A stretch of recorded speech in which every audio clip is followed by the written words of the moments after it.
Hello दोस्तों, आपका हमारी यूट्यूब चैनल कृष्णा में स्वागत है। आज हम आपके लिए एक कथा पर आधारित वीडियो लाए हैं। इस कथा को सुनने से होती है धन की प्राप्ति और मिलता है मोक्ष की प्राप्ति। भगवान सत्यनारायण की कथा के श्रवण से भक्त का सुख समृद्धि का वरदान प्राप्त होता है। हिंदू धर्मशास्त्रों में पूर्णिमा तिथि को शुभ तिथि माना जाता है और इस दिन देव कर्म के साथ दूसरे कार्यों को करने का विधान है। इस दिन व्रत करने से पाप का अंत होकर पुण्य प्राप्ति होती है। पूर्णिमा के दिन भगवान सत्यनारायण की पूजा का विधान है। भगवान सत्यनारायण की पूजा और कथा श्रवण से दीन दुर्भाग्य का अंत होता है और सुख समृद्धि की वृद्धि होती है। भगवान सत्यनारायण श्री हरि का स्वरूप है। स्कंद पुराण के रेवाखंड में इनकी कथा का उल्लेख किया गया है। यह कथा 170 श्लोकों में बताई गई है। कथा 5 अध्यायों में है। इनके 2 प्रमुख विषय है, जिसमें एक संकल्प को भूलना है और दूसरा प्रसाद का अपमान करना है। सत्यनारायण कथा। एक बार महर्षि नारद धरती पर भ्रमण करते हुए मृत्यु लोक के प्राणियों को अपने अपने कर्मों के अनुसार विभिन्न प्रकार के दुखों से परेशान होता देखा। इससे महर्षि नारद को बहुत तकलीफ हुई। वीणा के तार छेड़ते हुए अपने परम आराध्य भगवान श्री हरि की शरण में क्षीर सागर पहुँच गए और विनम्र होकर बोले, हे नाथ, यदि आपकी कृपा मेरे ऊपर है तो मृत्युलोक के प्राणियों की व्यथा का हरण करने वाला कोई छोटा सा उपाय बताने की कृपा करे।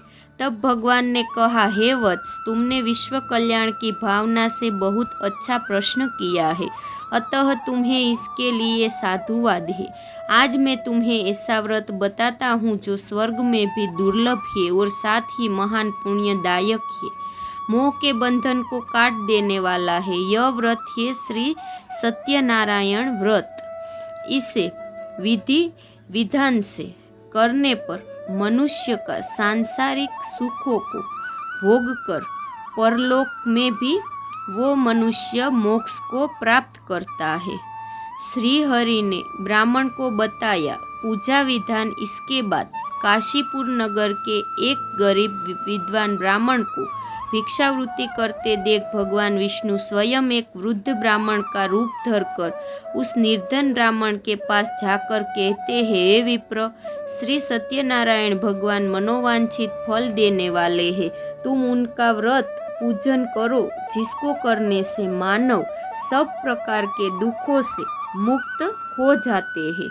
इस व्रत में उपवास का भी अपना महत्व है, लेकिन उपवास से मात्र भोजन न लेना ही नहीं समझना चाहिए। उपवास के समय हृदय में यह धारणा होनी चाहिए, आज श्री सत्यनारायण भगवान हमारे पास ही विराजित है, अतः अंदर व बाहर शुचिता बनाए रखनी है और श्रद्धा विश्वास पूर्वक भगवान का पूजन कर उनकी मंगलमय कथा का श्रवण करना चाहिए। संध्या के समय यह व्रत पूजन अच्छा माना जाता है।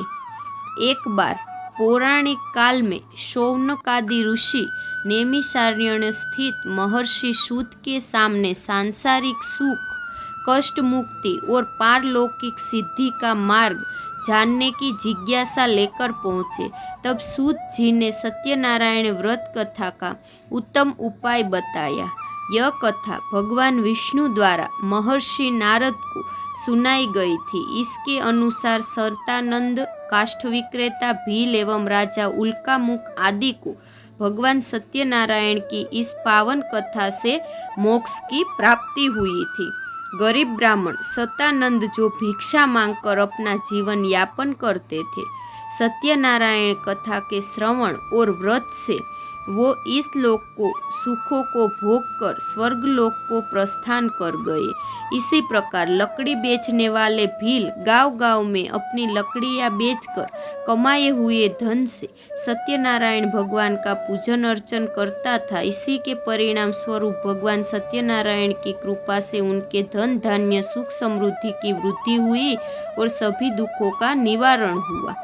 राजा उल्कामुख ने भी बंधु बांधवों सहित सत्यनारायण भगवान का विधि पूर्वक व्रत एवं पूजन किया। उन्हें भी सत्यनारायण भगवान की कृपा से निधन के बाद मोक्ष की प्राप्ति हुई। इसी प्रकार इस कथा को जो भी श्रद्धा भक्ति से श्रवण करेगा और समस्त बुराइयों को त्याग कर सत्यनारायण भगवान का व्रत संपन्न करेगा, उसके सभी दुख दूर होंगे और वह सभी सांसारिक सुख भोग कर अंत में मोक्ष को प्राप्त करेगा। सत्यनारायण व्रत की पूजा विधि। सत्यनारायण व्रत कथा एवं पूजन करने के लिए सुबह जल्दी उठकर स्नान कर पूजा वाले स्थान को स्वच्छ करें। इसके बाद इस स्थान पर पूजा की चौकी स्थापित कर उसके पास केले के वृक्ष को रखे या उसके पत्तों का मंडप बनाए, क्योंकि केले के वृक्ष में साक्षात भगवान विष्णु का वास माना गया है। इसके बाद धूप दीप तुलसी चंदन फूल गंध पंचामृत सहित 5 कलशों को पूजा स्थल पर रखे। अब चौकी पर सत्यनारायण भगवान की मूर्ति को स्थापित करें। गणेश जी सहित समस्त देवी देवताओं का ध्यान करें। भगवान सत्यनारायण की शास्त्रोक्त पूजा करें और आरती उतारे। पूजन समाप्त होने के बाद पुरोहित जी को दान दक्षिणा दे और भोजन कराइए। इसके बाद स्वयं परिवार सहित सत्यनारायण कथा का प्रसाद ग्रहण करें और भोजन करें। इस तरह भगवान सत्यनारायण की जो भी पूजा भक्ति भाव से करेगा वह अखंड सौभाग्य और धन को प्राप्त करेगा। भगवान सत्यनारायण कथा के लाभ। कार्य में आ रहे अवरोध कम हो जाते हैं। सभी प्रकार के कष्टों का नाश होता है। घर परिवार में सुख शांति बनी रहती है। मानसिक शांति के साथ धन धान्य की वृद्धि होती है। मन की इच्छाएं पूर्ण होती है। संतान सुख मिलने के साथ परिवार का दायरा बढ़ता है। शत्रुओं का नाश होकर विजय प्राप्त होती है।